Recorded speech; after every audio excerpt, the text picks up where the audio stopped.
side. 30, 20, 15. They will not catch him today.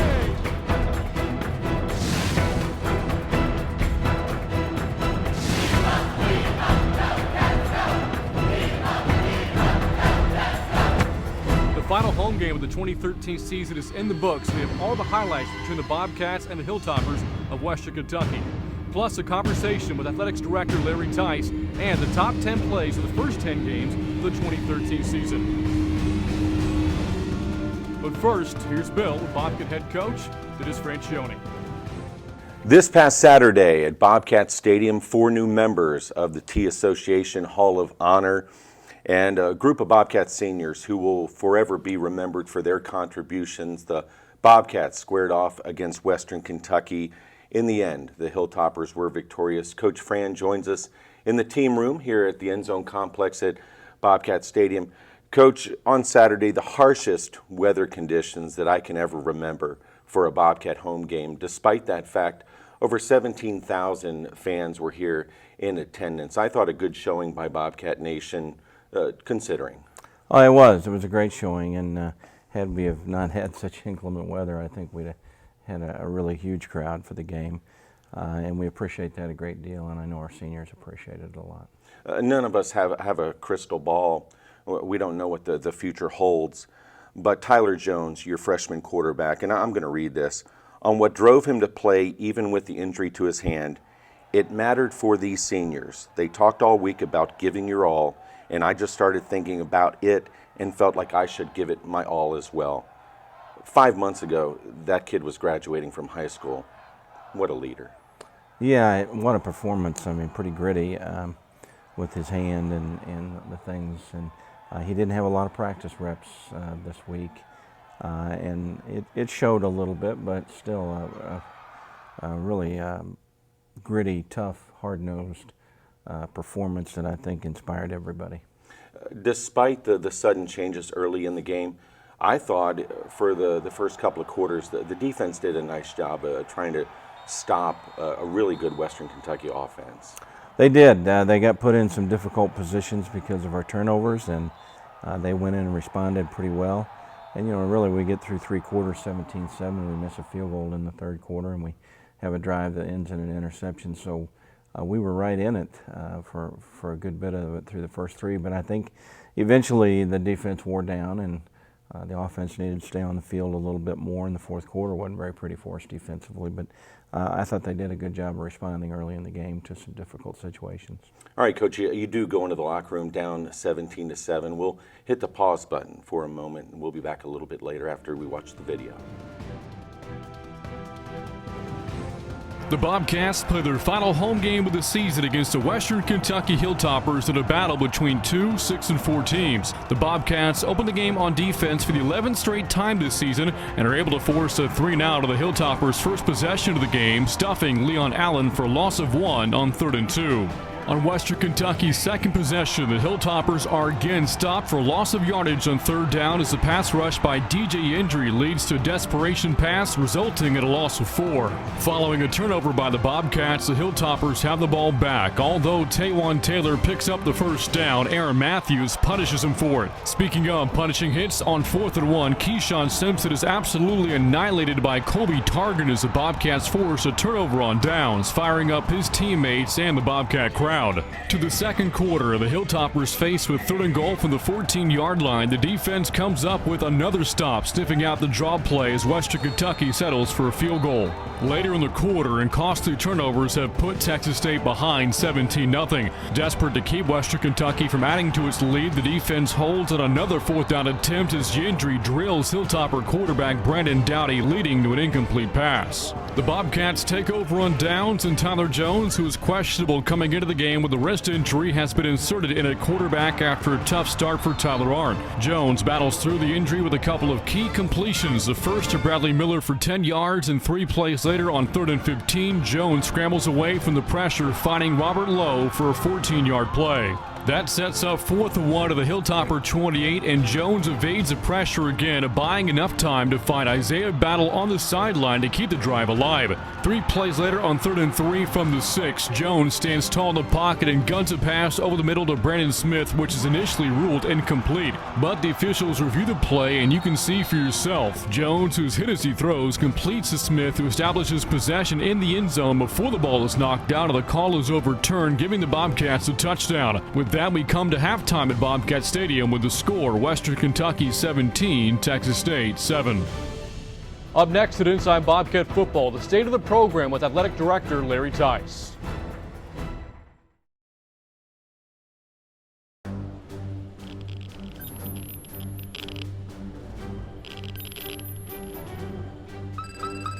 Color match has complete.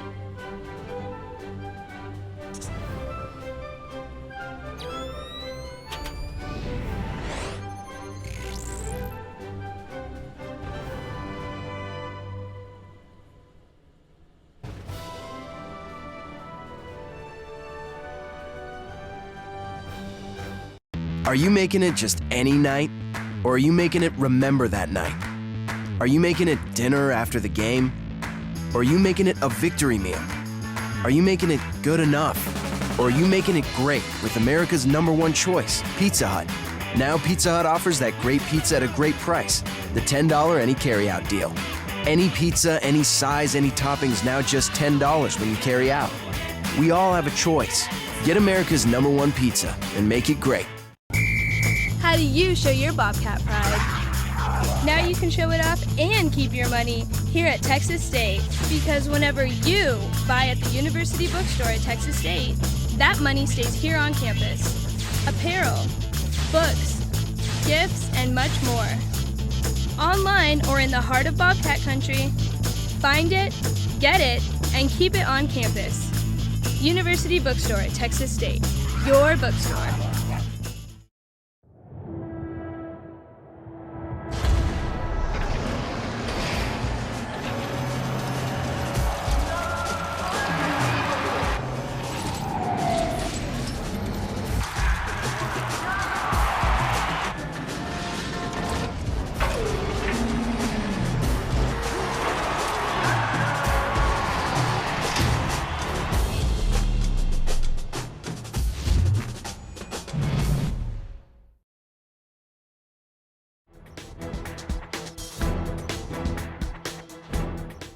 For the drive to the FBS to now bowl eligibility, the driving force behind it all has been Texas State Athletics Director Larry Tice.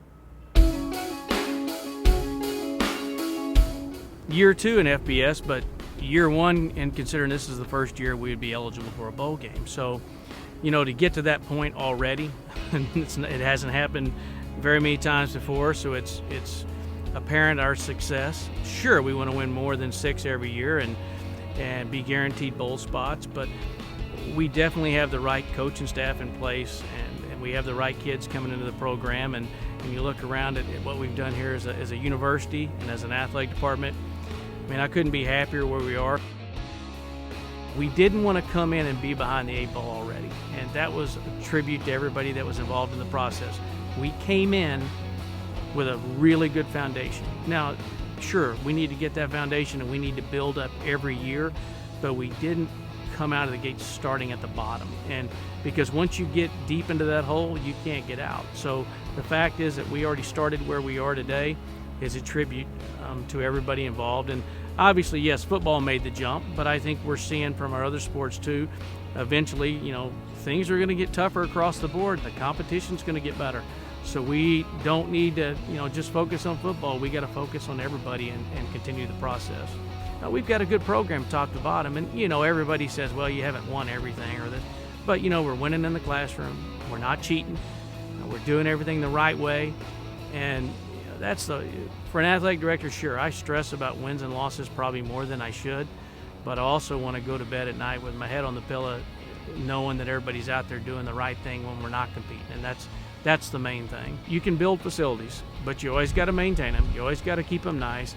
And we still need to add to some areas. We still need to work on some baseball, softball, some locker rooms, some meeting rooms. We still need to do work on the football in this building, in the end zone complex, and work on the meeting rooms and the locker rooms. There's more to do. We still need to do some more at the Jim and Carol West practice facility out at Plum Creek and add some more hitting bays and things there. We've done some at tennis, but there's still more. Facilities we always have to keep safe, look nice, and make sure the student athletes are comfortable in their own setting. But we always have to raise money for scholarships. Tuition and fee increases go up every year. We have to cover those. And so we need more people to raise money. The main reason is to graduate our student athletes. I tell people, if you feel like you've arrived or you feel happy about where you are and you get complacent, you'll fall behind real fast. So we've arrived in certain areas, and I feel great about where we are today. But I just don't want to arrive. I want to arrive and then continue to build on that, which I think with our university, our students, our student athletes, our coaches, our staff, our fans, our donors, there's always a chance to get better.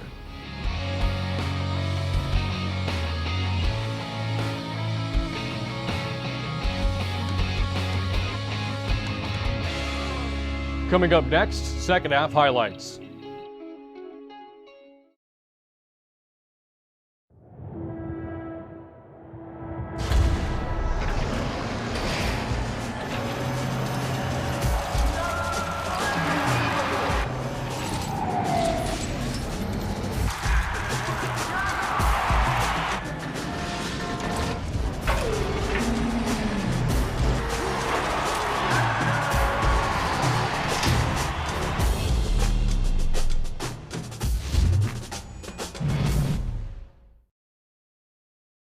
Texas State is a place that encourages dreams and offers connections that make those dreams come true. A place that engages minds and hearts. A place that puts my passion to work in ways to strengthen my community. What I learned at Texas State helps me reach beyond the campus and make a difference in the real world.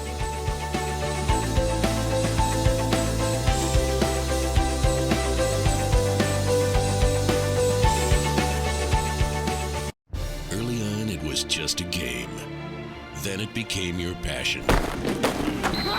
You've sacrificed everything to arrive at this moment. Where my dogs at? Where my dogs at? Yeah! This is where it all comes together. Oh yeah! He's got it! 20, 10, 5, touchdown! And this is where it happens.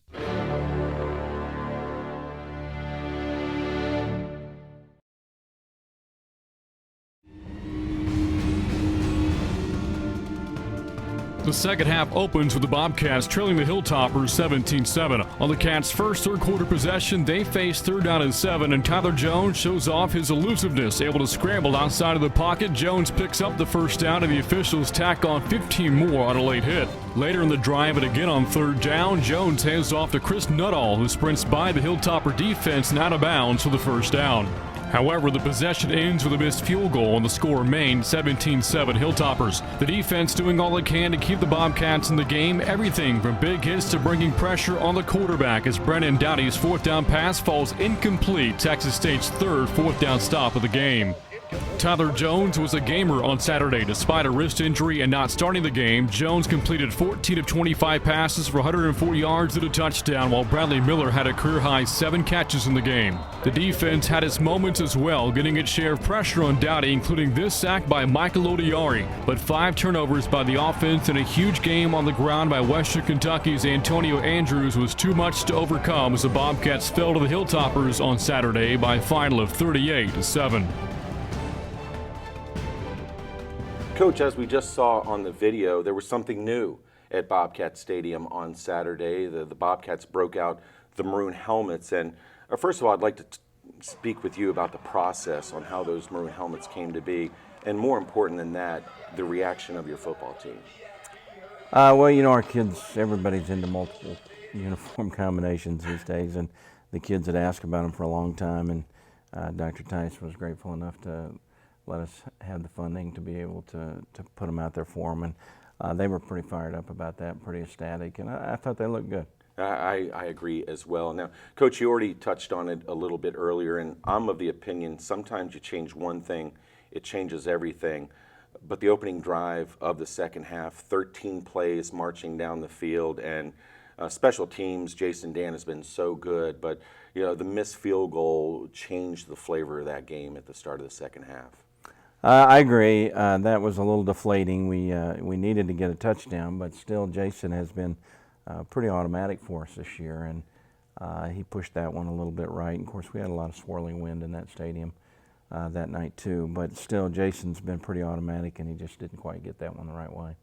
When you arrived here 3 years ago, it's no secret to everybody that the lines had to be rebuilt, and you've made the comment a number of times that the Bobcat football program will make the jump when this team can consistently win the line of scrimmage. At least 6 times so far this season, the D-line and the O-line have won the battle in the trenches.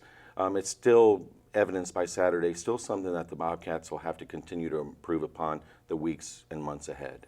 I think that's an accurate statement, and I think especially when you look at the old guard of the Sun Belt, and we're learning about this conference as we go, but when you look at the Arkansas States, Lafayette's, Monroe's, Western Kentucky's, what I call the old guard, the guys that have been in this league for a long time and have been at the top of this conference, I think we are seeing pretty vividly what we have to do to become one of them, and that's what our goal is. All right, Coach. Well, we're going to step aside again. When we come back, we'll close the book on Western Kentucky and get ready for the regular season finale this upcoming Friday at Troy. All right.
Gay breaks a tackle down the sideline across midfield, inside the 30, 20, 15. They will not catch him today. Touchdown.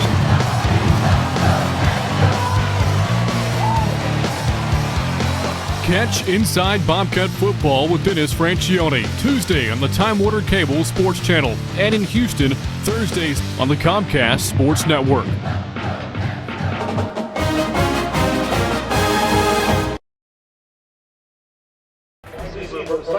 Texas. Please welcome number 6, Isaiah Battle. Please welcome number 18, Xavier Daniels. For the Boston, Texas, no starting wide receivers. Please welcome number 13, Eddie Erickson. Please welcome number 18, Justin Wuji. Coach, as I mentioned a little bit earlier, one regular season game to go. And of course, it's this Friday at Troy, 1 p.m. kickoff from Veterans Memorial Stadium. The fourth of 7 Sun Belt opponents coming off an open Saturday prior to playing the Bobcats. You and I just spoke about that. And I would just like to ask you, you played on Saturday night. You've got Thanksgiving mixed in leading up to the game on Friday. What's the schedule going to be like this week for the Maroon and Gold? Well, one less day to prepare. So we have to kind of move everything up just a little bit. yesterday, or Sundays become Mondays, Mondays become Tuesdays, is the way I look at it. And we're traveling on Thursday, and we play Friday. So it's a little bit tighter week for us, and but our staffs they know how to put together a plan and get ready for this. And during our open week, we did work ahead on Troy and things too, so that we could minimize how much time that we had by having some of it done already. You look at offensively for the Trojans, they have the #1 passing offense in the Sun Belt Conference, 12th in the nation, and they're the #2 scoring offense in the Sun Belt. They have Corey Robinson, a guy who started 4 years at quarterback for Coach Blakeney. The Bobcat defense, they're going to have a huge challenge on Friday afternoon. They really do. This is a great offensive team. They have great skill players. Their quarterback sometimes almost makes it look too easy. He's so comfortable with what he's doing because he's been doing it for so long. And he's broken almost all the records in Troy offensive history. And I think he may be probably the best quarterback in our conference this year.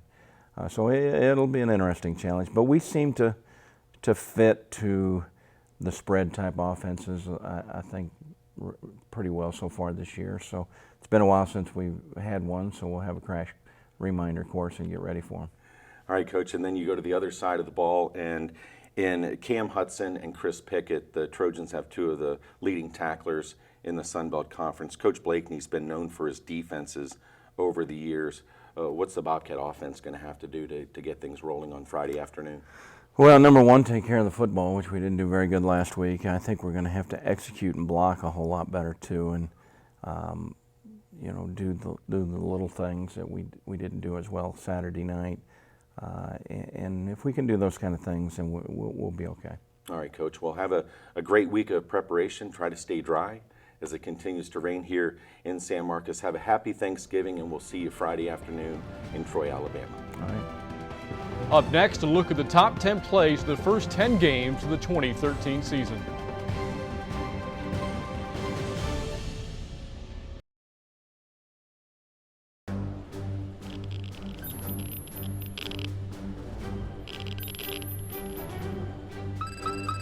Color match has complete.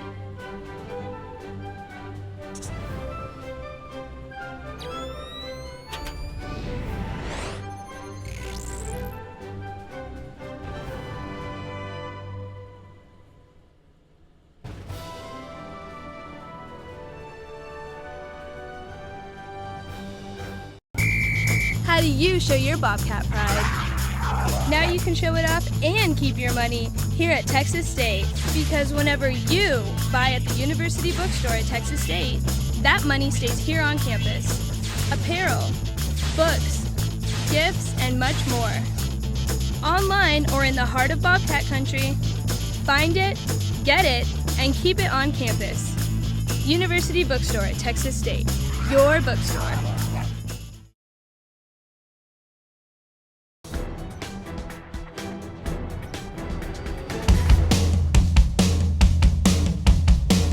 From 4th and 24 to diving one-handed catches in the end zone, the 2013 season has been full of exciting plays. Here's our top 10 of the first 10 games of the season.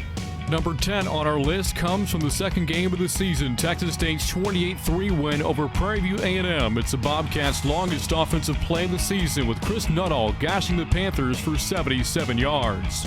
Number 9 at our top 10 plays is another long run, courtesy of the Bobcats' leading rusher Robert Lowe, who weaves in, around, and through several Texas Tech defenders for a 49-yard touchdown run against the Big 12 Red Raiders. Number 8 is another scoring play from a Bobcat running back that won through the air as freshman quarterback Tyler Jones fools the Idaho defense and finds a wide-open Terrence Franks for 67 yards as the Bobcats pull away from the Vandals. Number 7 of the top 10 comes in Texas State's conference opener at Louisiana Lafayette, when Brandon Smith does something no Bobcat has ever done before: take 2 kickoffs back for touchdowns. Play number 6 takes us to the first start of Jones's Bobcat career against the Wyoming Cowboys. Trailing 14-7 and after a 3.5-hour lightning delay, Jones throws the first touchdown pass of his career, which is hauled in by Ben Ija, a connection we'll hear from again in the top 10. The halfway point of the top 10 takes us back to Idaho and to the arm of Tyler Jones. Just 6 seconds to go in the second quarter of a 3-point game. Jones looks for Isaiah Battle in the back of the end zone. Play number 4 of the top 10 goes all the way back to the first game of the season, with the Bobcats looking to knock off Southern Miss. Trailing by 1 with under 6 minutes left to play, Tyler R. engineers a 75-yard drive, capping it off himself with a 17-yard touchdown run to win the game. The number 3 play at our top 10 is courtesy of the defense. A wild fourth quarter between Texas State and South Alabama saw the two teams combine for 37 points, including this clutch pick 6 from Justin Awuji. Number 2 of our top 10 goes back to the season opener and the Bobcats' first touchdown of the season. Facing Southern Mississippi, Bobcat cornerback Craig Megger tells the Golden Eagles that's his ball and he'll do as he pleases. The number 1 play shouldn't come as any surprise as we go back to that wild fourth quarter between the Bobcats and Jaguars. Texas State trailing by 1 under a minute to play and faced with 4th and 24. The Bobcats pull off a play that will forever go down as Jones to Ija. That, once again, is our look at the top 10 plays of the first 10 games of the 2013 season here on Inside Bobcat Football. It's that time of the show where Brand Freeman, my broadcast partner from the Texas State Bobcat Radio Network, joins us. And Brand, when I think back to last season, the Bobcats' one and only season in the Western Athletic Conference, great quarterbacks, Chucky Keaton, David Fales, Cameron Colby. This year in the Sun Belt Conference, we've seen some exceptional running backs and other skill players. We have. It starts with the conference opener at Louisiana Lafayette. Alonzo Harris, Elijah McGuire, 2 really good running backs for them. Arkansas State, Michael Gordon had a really good game against the Bobcats, as did David Oku in relief. The Bobcats, by the way, themselves, 2 good tailbacks, Robert Lowe, Chris Nuttall. But as far as individual performances go, what we saw Antonio Andrews do this past Saturday against the Cats, extremely impressive. Over 200 yards rushing and 3 touchdowns. And who knows, maybe one day we will talk about Robert Lowe the way that we're talking about Antonio Andrews right now. So as far as individuals go, he's the best player I've seen so far this season in the Sun Belt, probably up for Offensive Player of the Year honors. Best running back we saw this past Saturday, this upcoming Saturday, maybe the best quarterback we'll see in the Sun Belt. Yeah, Corey Robinson, a guy who's taken a lot of snaps for the Trojans. And just going through my bullets here, Troy comes into the game 5-6 on the year, 3-3 in the Sun Belt. Those 6 losses, they've lost at Mississippi State, at Ole Miss, a couple of teams from the SEC, and a Duke team who's kind of taken the college football world by surprise. Troy went on the road and lost by 7 in Durham to the Blue Devils. So, you certainly put an asterisk next to that 6-loss number. And they're a team that thinks that if they win Saturday, they can go to a bowl game, kind of in the same situation as the Bobcats. Of course, the Trojans and the Bobcats are not strangers. Back from 1996 through 2000, both members of the Southland Football League, the SFL, with the Trojans winning 4 of those 5 games, Brant, but 2 of the Bobcats' losses against the Trojans came by 7 points or fewer, so kind of getting reunited. Coach Blakeney was the head coach of the Trojans back then, of course. Already mentioned to Coach Fran, you look at the offensive numbers, the Trojans are averaging 33.4 points per game. On the flip side, though, their defense is giving up the most points in the Sun Belt, 36.6 points per game. 12th in the nation in passing. Robinson, his leadership skills are off the chart. But defensively, again, Troy's had some issues this year. They're also, I talked about the scoring, they've given up 488 yards per game, last in the Sun Belt. And I think you do need to throw in the fact they played Mississippi State, Ole Miss, and Duke. It'll certainly be a challenge for the Bobcats despite all of those numbers. Now, it's going to be a special game for the Bobcats, playing 1 o'clock on Friday, the day after Thanksgiving. Thanksgiving football, yes, Bill. It's so special to play on this during this time of year. You look back at some of the traditionally great college games Thanksgiving weekend, the Iron Bowl, Auburn against Alabama, Florida against Florida State, South Carolina against Clemson, all huge college football games. And we've seen the Bobcats play this weekend the past few years. You go back to the 08 playoff game at Montana, great atmosphere there, and certainly a year ago against UTSA in front of 35,000 at the Alamo Dome. So looking forward to this upcoming Friday against Troy. Both teams so much to play for in regards to bowl aspirations. That's going to wrap up this week's show of Inside Bobcat Football. For everybody on the show, I'm Brant Freeman, reminding you to unleash that battle cry. We'll see you next time.